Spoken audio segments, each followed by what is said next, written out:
Meu nome é Walter Leite. Vou abrir aspas. Eu sou o que o outro não é. O outro é o que eu não sou. Fecha aspas. Jean Paul Sartre. Em sua obra-prima, Ser e Nada.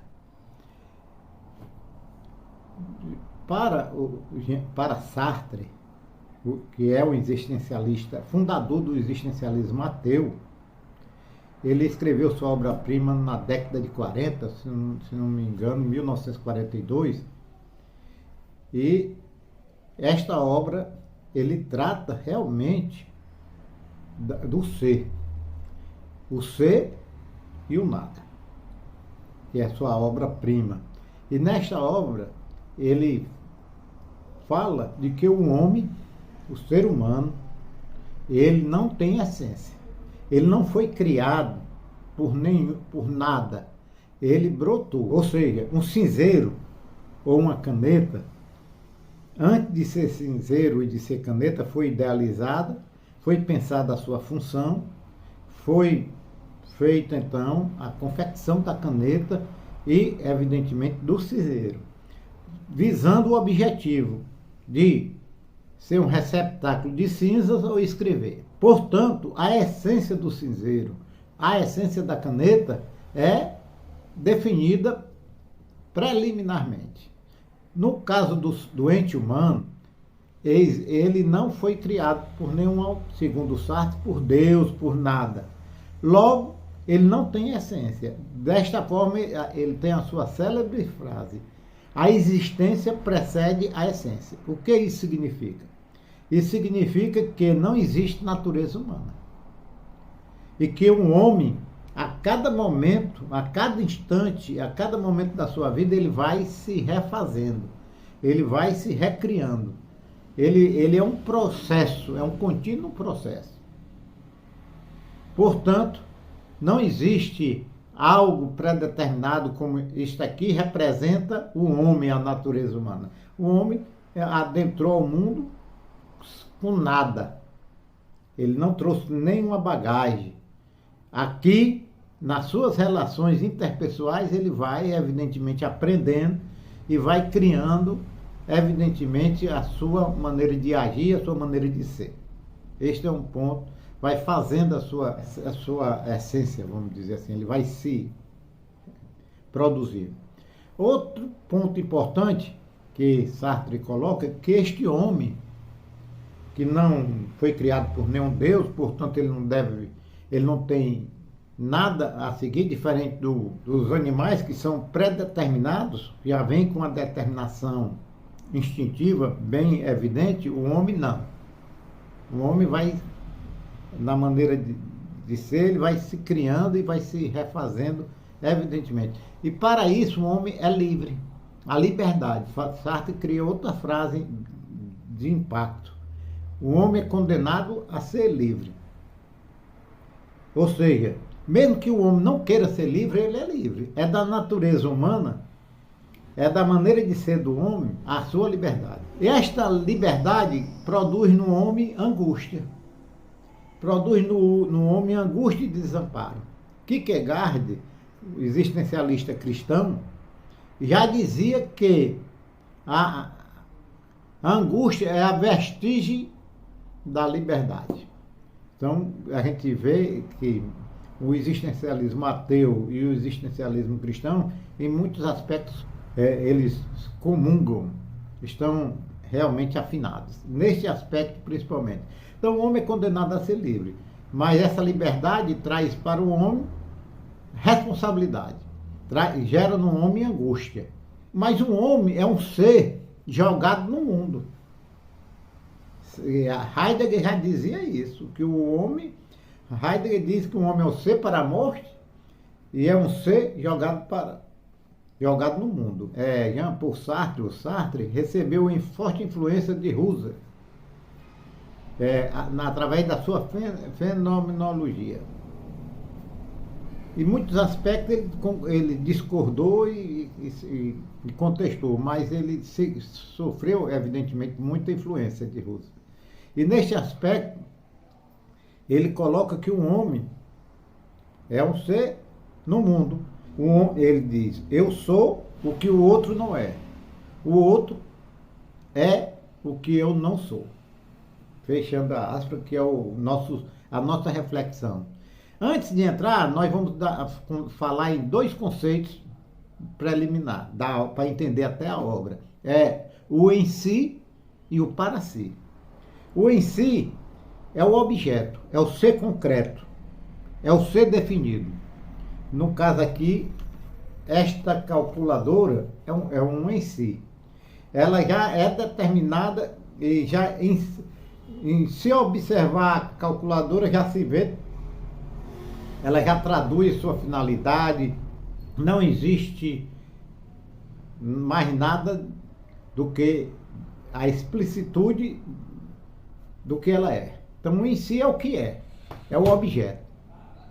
Já o para si, Sartre chama a consciência, que só os entes humanos têm o para si, que é a busca, e essa consciência, essa busca do outro, essa busca do conhecimento, essa busca do que é chamado para si, de conclusões, é o nada, conclui nada. A consciência, você vê, ela não é nada.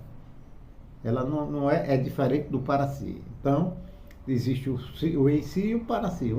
Então, o homem, através do para si, se relaciona com os outros, com o outro, principalmente com os em si, que no caso, os objetos. Mas, com outro ente humano, aí a relação já muda de figura. Porque o outro me denuncia. O outro é meu espelho. O outro aciona a minha vergonha. Se não existisse o outro, não existiria a culpa, a vergonha, não existiria nada. Então, Sartre diz, o olhar do outro me desnuda. O olhar do outro aciona a minha vergonha. Ele dá um exemplo que a pessoa vem andando e tropeça, cai. Se ele está sozinho, ele se levanta e não tem nenhum problema.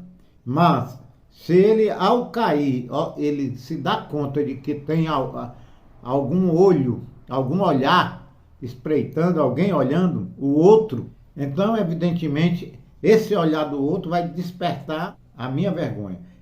O outro é que vai dimensionar o que eu sou, através do outro. Então, é importante entender isso. Eu estou aqui fazendo careta, sozinho. Não estou, quando eu olho que estou sendo observado, imediatamente eu fico envergonhado. Então, é importante entender isso, que a vergonha, ela é um processo de aceitação através do outro de algo que me causa vexame. Então, esse é o ponto. A relação do homem, do ente humano, com o outro é muito interessante. Para o outro, eu sou objeto. E o outro, para mim, é objeto. São sujeitos que transformam o outro em objeto. O outro é coisificado, para mim, ele se transforma nesse objeto, é porque eu é que eu tiro as conclusões, eu tiro as imagens, as memórias, eu sei os acontecimentos, o tipo de relação que o outro desperta em mim. Então o outro, ele é para mim algo que eu vou determinar. É por isso que na frase é dito isso. Eu sou o que o outro não é. Eu tenho uma peculiaridade. O outro tem a sua peculiaridade. Já o outro é o que eu não sou. Mas nas relações, o outro, eu funcionando como o outro, desperta vergonha no outro, crio no outro uma visão de si, determino posições e conclusões de cada um. O outro tira as suas conclusões através de mim. E eu tiro as conclusões através do outro. Então, Eis aí a forma. Mas eu não consigo penetrar na intimidade do outro. Eu não consigo compreender o, o mundo do outro, a subjetividade. Então, nisso aí, é como se eu vivesse numa eterna solidão. É o solipismo. Pense nisso. Então, meu amigo, Jean Paul Sartre é isso. É um existencialista. Para ele não importa se o homem veio de alguma entidade eterna, de algum Deus, e nem ele está preocupado para se o desfecho do homem. Sartre está trabalhando com foco na existência, no aqui e agora, neste mundo, com as dores e angústia e ansiedade. Fazer a melhor forma, como ele diz. Sua vida pode ser um fracasso, pode ser um absurdo, um caos, mas você não pode culpar ninguém, porque você é livre e você faz as escolhas. Sartre também fala algo interessante, que só na minha morte é que eu posso dizer que algo é definitivo, porque enquanto eu tiver vida, eu posso mudar de opinião. Vamos dar um exemplo.